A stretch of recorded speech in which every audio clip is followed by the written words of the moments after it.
Have you ever wondered what the most damage you can do in a single Pokemon attack is? Well, I was thinking about it today and I always thought it was Shuckle, but my research tells me it's actually Camerupt. Let's talk about some fun Pokemon facts. Yo, whoa, what is going on YouTube? It's your boy Dan, aka aDrive. I brought you guys a brand new video today, and today we're gonna talk about obscure and crazy Pokemon facts that you probably didn't know. If you happen to know any of these, let me know in the comments section below, but be sure to hit that like button down below, and of course, subscribe to the channel if you guys are new, because you're closing in on 1 million subscribers, and YouTube tells us like half of you guys are not subscribed. So legit, if everyone who watches this video subscribes, we'll actually hit 1 million today. So make sure you guys do that. But let's talk about some crazy Pokemon facts that we've never heard before. So I always thought that Wurmple had a 50-50 chance to evolve into Silcoon or Cascoon, right? A lot of people thought it was based on gender or time of day, but it's really based on something called a personality value. It just so happens though, that you actually have a slightly higher chance to evolve into Silcoon instead of Cascoon, which is crazy, and it's a long explanation, but basically it has to do with binary digits and how the game calculates these various personality values and what these numbers end up being, and ultimately the number is ending in 5, so it's not divisible exactly, so it ends up being a 0.0061% difference to get a Cascoon or Silcoon over a Cascoon. It's crazy stuff. So in Pokemon, if a pure flying type Pokemon uses the move Roost, it becomes a normal type, but there's a move called Burn Up that Arcanine can use that it makes it become typeless, so we can actually have Pokemon that don't have a type in battle. That of course means they don't have any weaknesses or resistances. It's very strange. Did you know that in Generation 3 and 4 in a double battle, you can press the start button and actually pull up your HP stats? I feel like I accidentally fat fingered that button once or twice. I found this one to be really interesting. In Pokemon Sword and Shield, they've got some very weird level development. The highest gym leader ace you face in a Pokemon game is Milo's level 20 Eldegoss. That's the first gym, of course, and I think a lot of this has to do with the wild area and them wanting you to get to the wild area early. But the final gym leader, Raihan's ace, is only level 48, so there's not a huge level gap between the two, which is very different than what we've seen from typical Pokemon games in terms of, you know, maybe facing a level 12, then maybe like a level 50 or whatever. This game is you know, only a 28 level difference between Milo and Raihan. Going back to our little cocoon friends, Silcoon and Cascoon are identical. They actually have the same base stats, typing, abilities, and movesets. They're the only Pokemon that we can think of that has this characteristic where they're the exact same, but they happen to look different. Did you know that Heracross was supposed to learn the move Bulk Up in Black and White, but it didn't because of a coding error? So basically what happened was Heracross was supposed to be compatible with TM09 rather than TM08, but they messed up how the TMs were functioned, so Heracross can randomly learn Venoshock, which they ultimately kept in the games, and cannot learn Bulk Up despite being a fighting type Pokemon. Very weird. I actually didn't know this, but the Team Flare scientist names are actually based on solar flare levels.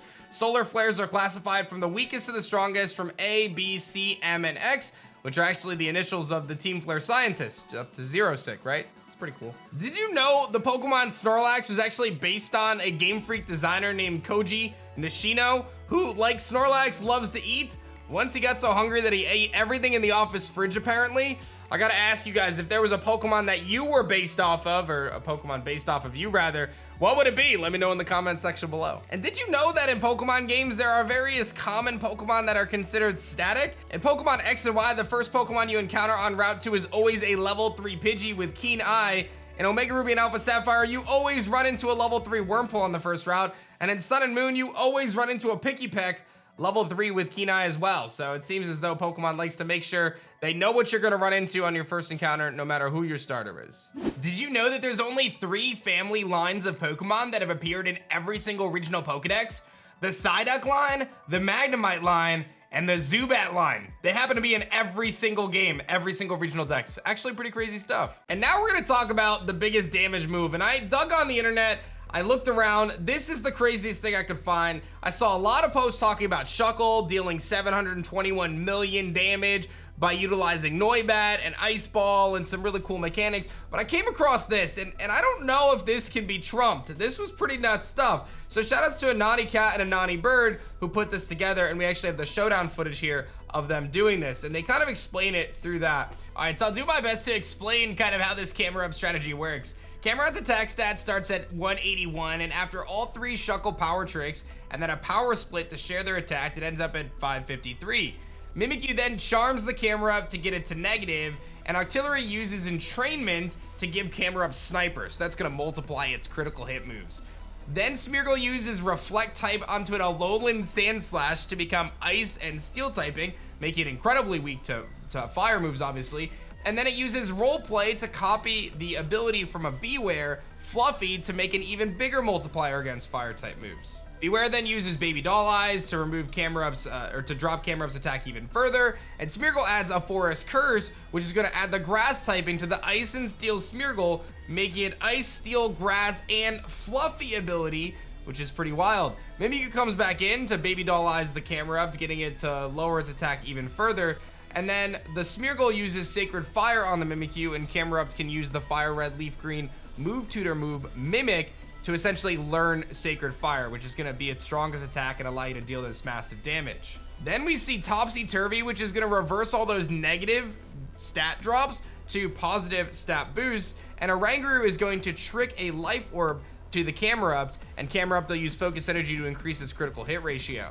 This Life Orb is crucial because if you were to use like a Choice Band or something like that, you lock yourself out of moves, and you don't want to go over this damage cap threshold, which we'll kind of talk about at the end. Oranguru sets up a Sunny Day, and Cherim uses Helping Hand so that way Smeargle can instruct on Cherim for another Helping Hand, and then Oranguru uses Instruct on Cherim for a third Helping Hand, so you essentially stacking Helping Hand boost 3 times. Camerupt uses Sacred Fire on the 3-type Smeargle, which is Grass, Steel, and Ice type with the ability Fluffy, and it's actually pretty crazy. They also explain that the Camerupt is only level 88 and why Power Split had to be exactly 553. So ultimately, you've got this crazy multiplier where your stab gets to 64 million, then you get to 515 million because of the triple type bonus. Then you've got the sniper bonus, which adds even further in with Life Orb, and then you're ultimately at over 1 billion damage at this point. Then you factor in Fluffy, which gets you to 2,009,741,660 damage. That's some crazy damage, Camerupt. I don't know about you guys, but I find this stuff absolutely fascinating. And if you guys have any suggestions or more thoughts of different Pokemon facts you guys want me to bring you, let me know in the comment section below. But let me know your thoughts on Camerupt actually dealing the most damage.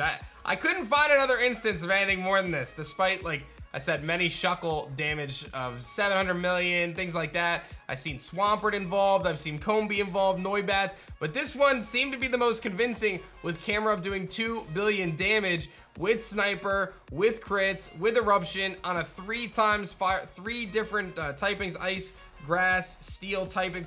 I mean, this is crazy stuff. Reflect type into a Sandslash. I thought this was nuts. Like the video if you guys enjoyed it, and subscribe to the channel if you guys are new. That's gonna be it for me, guys. My name is Dan. I also go by aDrive, and I'll see you guys on the next video.